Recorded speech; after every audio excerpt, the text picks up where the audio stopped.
कक्षा 12वीं की स्टूडेंट फाइनली आपके यहाँ पर रसायन शास्त्र के पेपर लेके आ चुके हैं। और साथ ही स्टूडेंट आपके पास जहाँ टाइम बचा नहीं है तो आपको यहाँ पर पेपर देने से पहले इस पेपर को आपको याद करके जाना। और साथ ही आप यहाँ पर पेपर देने से पहले इस पेपर को याद कर लेते हैं तो आप अच्छे मार्क्स लाने वाले रसायन शास्त्र पेपर में। आप यहाँ पर देख लीजिए 13 मार्च बचे 2023-24 कक्षा 12वीं विषय रसायन शास्त्र। आपको पूर्णांक यहाँ पर 70 कराने वाला समय आपका 3 घंटे रहेगा। और निर्देश आते तो आप यहाँ पर सही प्रश्न हल करना अनिवार्य है। दूसरा आपका निर्देश आता प्रश्न क्रमांक 1 से 4 तक वस्तुनिष्ठ प्रश्न है जिनके लिए यहाँ पर 28 अंक निर्धारित है। और तीसरा आपका निर्देश आता प्रश्न क्रमांक 5 से 12 तक, प्रति प्रश्न 2 अंक का सदस्य सीमा आपकी 30 शब्द है। फिर आपका चौथा निर्देश आता 5वां 6वां 7वां। ठीक है, तो आप यहाँ पर निर्देश पढ़ लीजिएगा। तो चलिए स्टूडेंट जो आपके यहाँ पर रसायन शास्त्र पेपर वो देख लेते हैं। उससे पहले वीडियो को लाइक के लिए चैनल को सब्सक्राइब के लिए, क्योंकि हम बड़ी मेहनत से आपके लिए यहाँ पर रसायन शास्त्र पेपर लेके आ चुके हैं और पेपर लाने बहुत ज़्यादा मेहनत लगती है।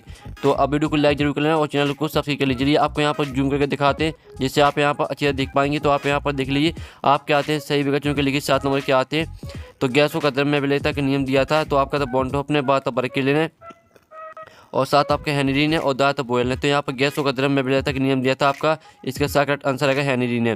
फिर दूसरा था 1 फैराडी विद्युत कमान। तो आपका आता 3.7 गुणा 10⁻6 कूलम और बाद 6.23 गुणा 10⁻23 कूलम और सात 10⁻6 कूलम और दादा 96,500 कूलम।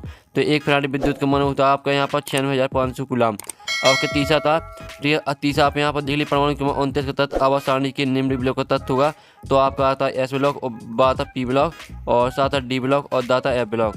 तो परमाणु क्रमांक 29 का तत्व आवास सारणी के निम्न ब्लॉक का तत्व होगा। तो इसका आंसर आपका सा हो जाएगा डी ब्लॉक। चौथा आता CuNH3 का होल 4 SO4 में Cu की समन्वय संख्या है। तो इसका आंसर आपका सा रहेगा 4। अब 5वां आता यदि समतल कुंडली में n फेर हो तो उसका 100% अनुगमानुपाती होता है। तो इसका आंसर आपका यहाँ पर आता N2 बाता N और साथ √n दाता N3। तो इसका आंसर आपका सा हो जाएगा √n। फिर आपका 6वां आता है SN1 अभिक्रिया में प्रथम पद में यहाँ पर निर्माण होता है। तो आपका आता कार्ब मुक्त मूलक का, बाता कार्ब एनायन का, साता कार्बोधनायन का और दाता अंतिम उत्पाद का। तो यहाँ पर SN1 अभिक्रिया में प्रथम पद में निर्माण होता है आपका कार्बोधनायन का। तो 6वें का आपका सा करेक्ट आंसर रहेगा। अब 7वां आता सभी जीवित कोशिकाओं के अधिकतम प्रभावशाली ऊर्जा वाहक है। तो इसका आंसर आपका बा हो जाएगा ATP। तो इस तरह से आपके जो 7 नंबर के सही विकल्प है वो आपके कंप्लीट हो जाते हैं। आपने अच्छे से याद भी कर लिए होंगे, स्क्रीनशॉट भी ले लिया होगा। और आपने स्क्रीनशॉट नहीं लिया तो हम आपको यहाँ फिर से दिखा देते हैं जिससे आप यहाँ पर अच्छे से स्क्रीनशॉट ले सकते हैं। ठीक है, अब चलिए आपके यहाँ पर देख लेते हैं प्रश्न 2। तो स्टूडेंट आप यहाँ पर देख लीजिए आपके यहाँ पर आते हैं रिक्त स्थान की पूर्ति कीजिए जो कि 7 नंबर के आते हैं। तो पहला आता है एक आदर्श विलयन वह है जो सभी परिस्थितियों में डोनर नियम का पालन करे। तो पहले का आंसर आपको हो जाएगा राउल्ट। ठीक है, राउल्ट नियम का पालन करे। तो पहले का आपके यहाँ पर देख लीजिए आपको दिखा देते हैं।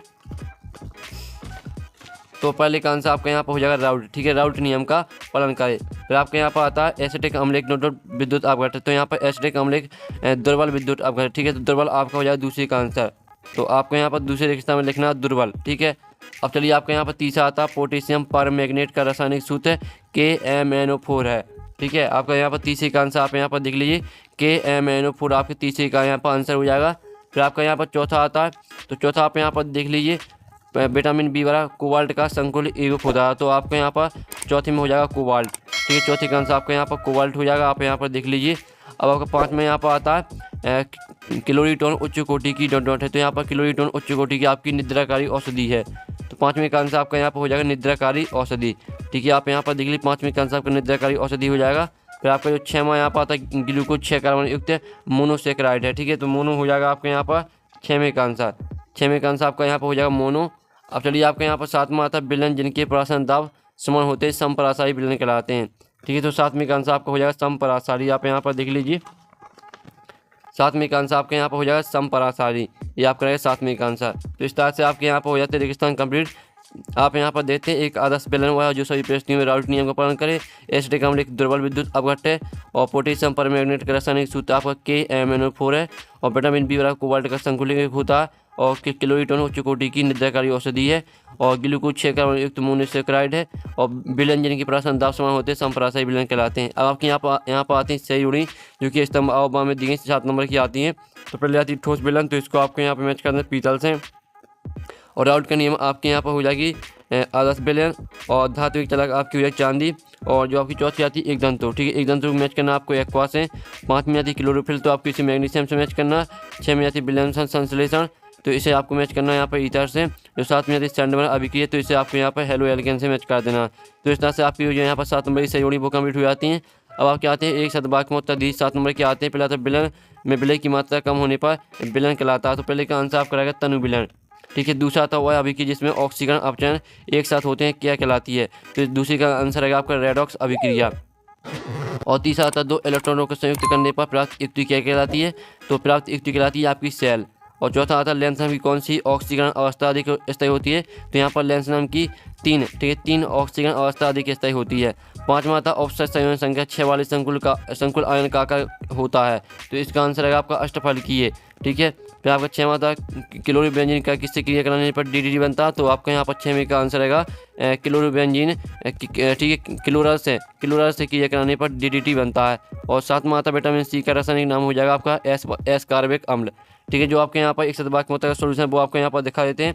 पहले का आंसर आपका यहाँ पर तनु विलयन, दूसरे का आंसर आपका रेडॉक्स अभिक्रिया, तीसरे का आंसर आपका सेल, और चौथे का आंसर आपका 3, पाँचवें का आंसर आपका अष्टफलकीय, और 6वें का आंसर आपका क्लोरल, और 7वें का आंसर आपका एस कार्बिक अम्ल।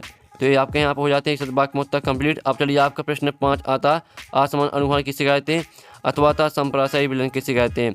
फिर आपका प्रश्न 6 आता कोरस का नियम लिखिए अथवा विशेष चालकता की परिभाषा पर इकाई लिखिए। सभी के आंसर हम कराने वाले हैं, पहले आप इनकी स्क्रीनशॉट ले लीजिए।